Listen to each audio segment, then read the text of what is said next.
So staying fit. What do we mean by staying fit? So staying fit, healthy, whether it's mentally and physically, is something very important to avoid stress and to keep functioning and keep working. Good. There was a TV show before. I was trying to find it for you guys, but I couldn't find it. It's talking about the theory of fight or flight. What does it say? That if you stand behind the door, good, and you waited for somebody to go near you and then you jump on them and scare them, good.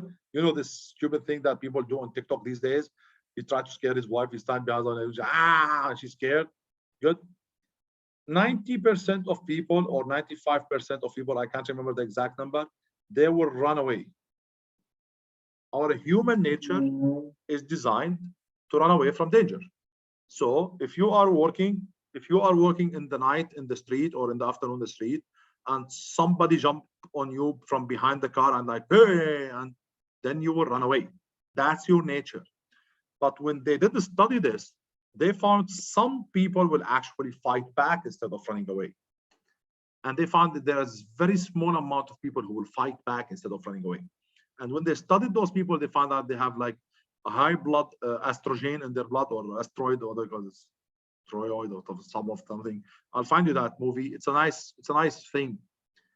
The idea behind that TV show was to tell you that you can teach yourself not to run away from danger. So even if you find somebody coming to you in a mall carrying a gun or carrying a knife, most people will run away. You see those stupid people on Facebook or TikTok that they were dressed like one of those scary movie, and they stand behind the bus stop, and when people come, they will like show themselves and start walking, and people will start freaking out and running in the street. And you will see somebody who will not run, and he will run and attack. The idea behind this is you can teach yourself to attack instead of teaching yourself to run away. By default, you will run away, but you can teach yourself to attack. It's not about somebody jumping from behind the tree and scare you. I'm talking about at work. You will be scared at work. When your manager comes to you, says you have to do something like this, you will be scared. If I told you now as a teacher, tomorrow there is a pub quiz today, you guys will freak out now. Nobody freaking out. Nobody's listening anyway. So you'll freak out. Some people can develop the skills of not freaking out. This is something that you will learn as you have more experience in life. Good. Alhamdulillah, based on my life, based on the amount of stress I've seen in my life, I consider myself one of the lucky guys that it will take a lot of effort to freak me out, to get me to the point where I panic. Alhamdulillah, it's after a long suffering. Other people don't have this, but you can gain this. You can gain this by studying every stressful situation. Every time you had a situation where you get stressed, find out why did you get stressed and what could you do to avoid this. So why I was so stressed when Hassan gave me this homework? Wallahi, Hassan gave it to us a week ago, and I was like, until the last minute. And then I freaked out because I found out it needs a lot of time from me. So what do I do next time so I don't freak out? Wallahi, next time I've read the class. No, that's a stupid solution. That's run away. What? Wallahi, next time Hassan gave the homework, I'll try to read it. So why did I get so upset when the customer was screaming at me? How can I avoid this happening when the next time somebody else screaming at me? Why was I so stressed when the project was having some issues? How can I avoid this next time? So once you do that enough times, you will be more immune to stress. What I'm saying is the bad situation happened, the stressful situation happened, you freaked out. Alhamdulillah, you survived, you didn't die, you survived. Good. Sit down after you survived and think about why did you freak out and how you could avoid this from happening. Many people, they don't do that. Many people, they get into a bad situation, they freak out, then alhamdulillah, tawfiq Allah, it went by, it passed. Good. Then they don't sit down and think about what they did and how they can stop it in the future. When you have this kind of thinking, this is how you train yourself to fight instead of you're training yourself to fly. Good. That's what I'm getting. Hopefully it's clear for you guys. It's not about fighting people. It's about standing up for those situations, standing up for those projects, how to train yourself. So techniques to stay fit, techniques to help you stay fit mentally and physically. Good. There's 10 of them. We'll talk about them quickly, and hopefully we'll be ending the class today. Exercise is one of the most important fits. You have to have a healthy style life. The more healthy you are, the better your body and muscles and brain can handle stressful situation. If you are a guy with a lot of sickness, a lot of exhaustion, you cannot handle it, and that's normal. But that's a sick guy. God help him, God heal him. He doesn't, it's not his hand. But if you don't play sport, if you don't do this, you'll get stressful very easy. Exercise is very important. Drinking water. You cannot believe how much dehydration could affect your brain. Good. Drinking water is something very, very, very important. And honestly, we don't drink water. We don't drink water. I personally don't drink water. Like I don't know, but I hate the taste of water. I rarely find a good water to taste. I hate the taste of water. And that's why I don't drink water. And when I'm thirsty, I drink Coke sometimes. And I drink some water, like forcing myself. Then one of the doctors told me, "Yo, you have to drink." And he gave me this very nice idea. He put cucumber and lemon and mint in the water. And now the water tastes better. And it's still healthy, not like Coca. Well, I'm trying that. Sometimes I do, sometimes not. Good. Practice good nutrition. Eating healthy stuff will help you reduce the stress. Good. Eating ton of sugar, eating bad food will get your body in a bad situation. You start having more and more stress. Avoiding using stimulant stuff. Coffee, Red Bull, caffeine, smoking, all these kind of stuff. And of course, I'm not going to talk about drugs and alcohol stuff. No, these kind of stuff will cause you to get in a bad situation. I understand there's no harm of having one Red Bull every then and a while, but believe me, guys, I see students in my classrooms, in every session, they have Red Bull with them. In every session, whether it's the morning session or the afternoon session, they drink Red Bull every time in my session. And I see them out of my class drinking another one. So they're drinking 2 Red Bull a day. Like, dude, 2 Red Bull a day? Seriously? And it's not like one time. It's not like you have an exam.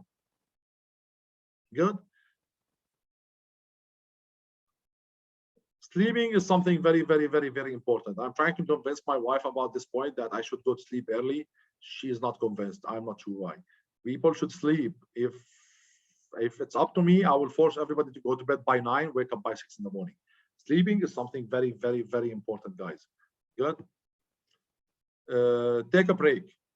Taking a break during the day is something very important. We don't notice that. And this is something very important for you guys as a coder, as a programmers. You guys, once you go to work, you will sit behind your desk, you will never leave.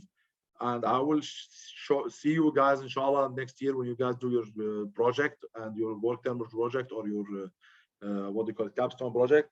You guys will be sitting on your desk programming for 7, 10, 15 hours a day. I seen students doing this. I used at Qatar University, across from my desk, there was a couple of the coder guys. I seen them coming in the morning at 7 o'clock. They're sitting on their desk. And from 7:30 in the morning until 2:30, they don't even stand up. They only move at 12 o'clock to pray and come back. They don't even stand up to stretch their leg, man. And I talked to him and said, like, Hassan, wallahi, I didn't notice. He told me, I didn't notice. Good. I was lucky, my team was lucky because we go to customers, sometimes we move a lot, but me, sometimes the same thing happening to me. I go to the office and suddenly it's 2 o'clock. I'm like, what happened? I've been here for 7 hours. I didn't even stand up on my chair. Take a break, set a timer. At BlackBerry, we had an application at the counter that will force you to take a break. The application will come up and start giving you warning, take a break, take a break, take a break, like a very stupid alarm, until you click on it and then you go out away for like 2 minutes and come back, or 5 minutes, or 3 minutes walking. Good. Let your sense of humor shine. Enjoy your life, man. Even if you are in a stressful situation, there is nothing harmful from enjoying your life. Have a joke, have a kids, have a funny thing to do. Play a stupid game on your mobile. Watch a stupid sitcom, watch a stupid video. Find something comedy to laugh and watch it. We used to do that at BlackBerry.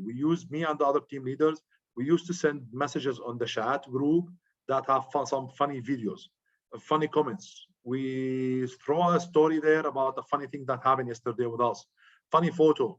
We do that 2 or 3 times a day during the normal 8-hour shift, just to get the team to smile, just to get the team head away from their headache. Good.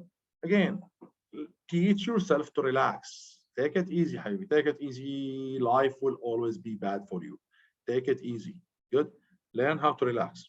I know, guys, believe me, if you saw me half an hour ago when I was screaming when I'm fighting with my son because he didn't do the quiz that he was supposed to do, you wouldn't see me. You would say, Hassan, you're talking about relaxation now when you were screaming 5 minutes ago? I know, but you have to deal with that situation. There is one thing else, is called set realistic goals. People tend to put unbelievable goals. You know what? Inshallah, I'm going to lose 30 kilo of my weight. Come on, Habibi. There is no way you lose 30 kilos. Put yourself a smaller goal, like I will lose 5 kilos in 1 month, then another 5 kilo a month, then another 5 kilo a month, then you achieve the 15 kilo in 3 months. But you put a goal for yourself that I will lose 30 kilo in 2 months. There is no way you get that. Find a logical goal. Even if the goal that you got is too big, break it to smaller goals. It will give you a good feeling as you go, and it will help you find if you are going fast enough or not. The last one is ergonomically align your chair.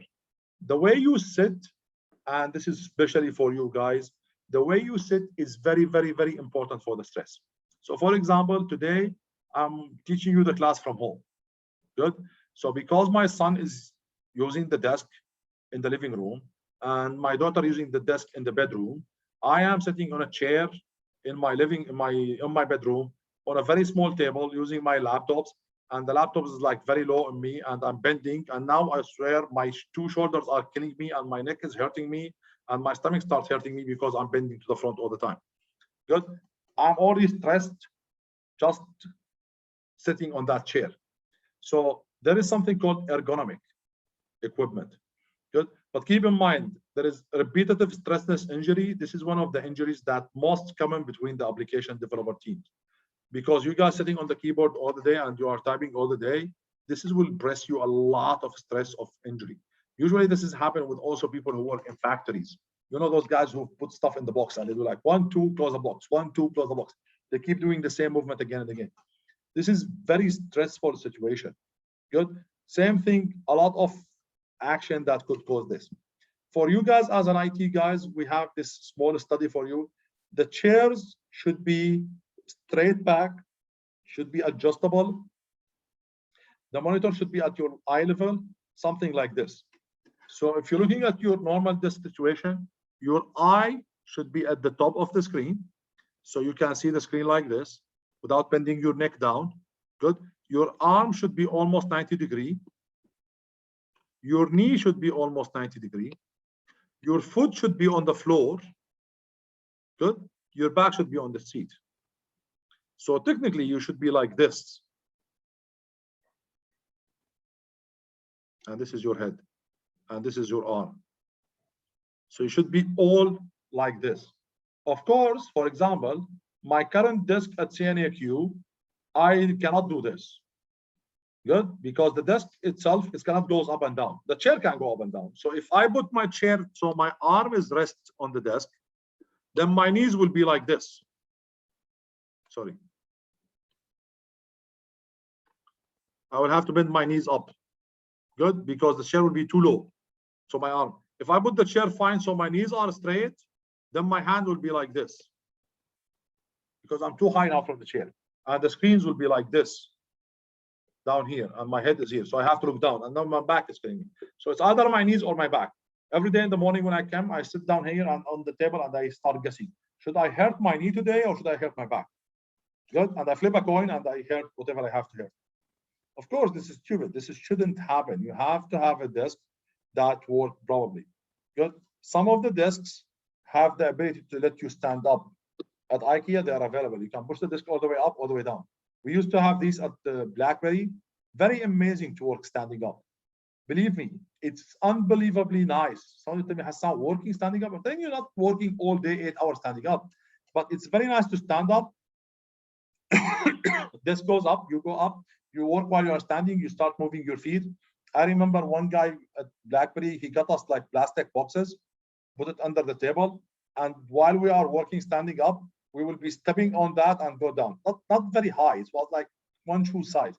But as we are working, we start stepping up and down on it. It move our leg, move our muscles, move our stuff. give us that feeling that we are moving ourselves. It was a very nice idea, and we all enjoyed using them. So this is something really, really good. You have keyboard and mouses. In matter of facts, I always have the same problem with all the IT guys. All the IT guys have their hand rest pain. All the IT guys have pain in their hand rest because of the way they are sitting on the keyboard. If you guys look at yourself right now, your hand on the table, if you are trying to type, your hand will be flat on the table, and under your finger is the keyboard. So you have to raise your finger up to reach the keyboard. So your arm rests are having a lot of pressure. That's why you need ergonomic keyboard and mouse. Here's a sample of the ergonomic keyboard. You see, if you look at yourself, guys, now, put your arms on the side of your stomach, at the side of your body, and your arms on like 90-degree angle. So you'll find that your arms are too far away from each other. So here is your body, here is your head, here is your first arm, here is your second arm. So the distance between these two arms are your entire body. So if your arm goes like this, good. If the keyboard is here, so your arms, if I'm looking at you from your top, here is your head, here is your shoulders, good. Here is the keyboard. So your arms technically will have to come like this, bending. But because the keyboard is straight, then your wrist will be bending. So that's why they have these split keyboards. These are very annoying keyboards when you first use them. When you try to write on them the first time, they are super annoying because we are used to the straight keyboard. But once you use them as a coder, they are unbelievably for giving you rest and amazingly helpful for your arms. Unbelievable. I recommend you guys use them for your life. It's amazing. The other thing is that what we call it ergonomic mouse. You see this normal mouse, how you hold it? There is always a ton of pressure on this area on your armrest. The ergonomic mouse is the mouse that you hold the same way you hold the cola drink. When you guys hold the cola drink or the cola can in your arm, does it cause any stress on your wrist? No, compared to the mouse. Imagine with me now, put your hand on the table the same way, your right hand the same way you put it on your handle the mouse, and put your left hand on the table the same way you handle the cola can. You find out that your rest on the cola can situation is much rest than your arm on the one that have the mouse. So that's why they invented those ergonomic mouse, where you hold it as if you are holding a cola can. And this is reduce a lot of pressure on your arm. These keyboard and mice are not that expensive. They are not that expensive, but they are very helpful, and they can provide a lot of help.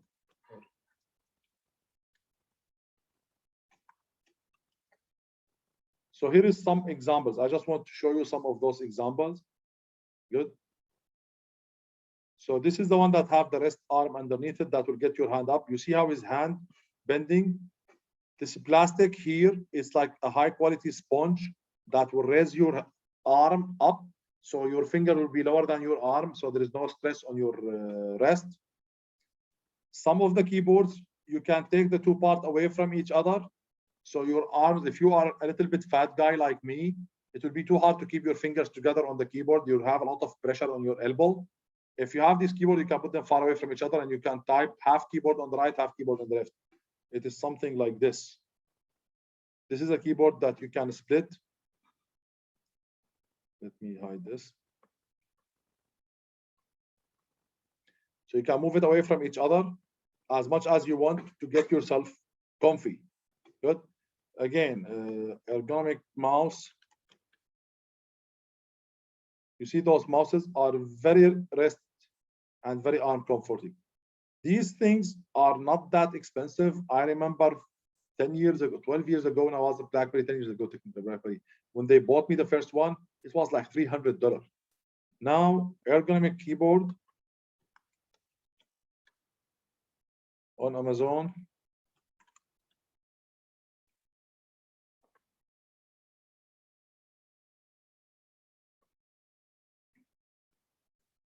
So something like this fancy, it's $40. Microsoft stuff, oh, this is not theirs. You see, $40. This is Logitech. I don't know how much it is, but anyway, what? It's $200. But this is with a special mouse. You see the mouse that comes with it? It's even more special ergonomic mouse. So these stuff are very,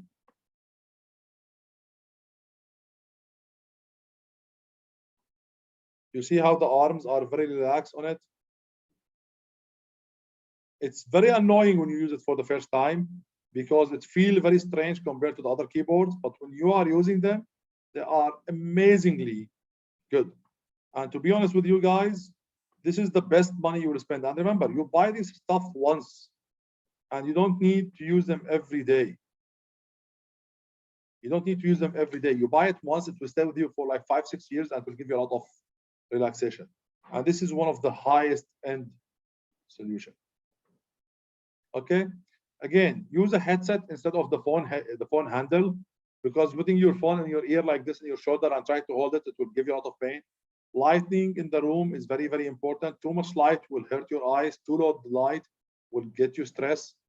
Good. If you have a nice view in your office, if you are a lucky guy that there is a window next to your office, change your table so you can see the window, that you can look outside while you are sitting. It will give you a lot of relaxation.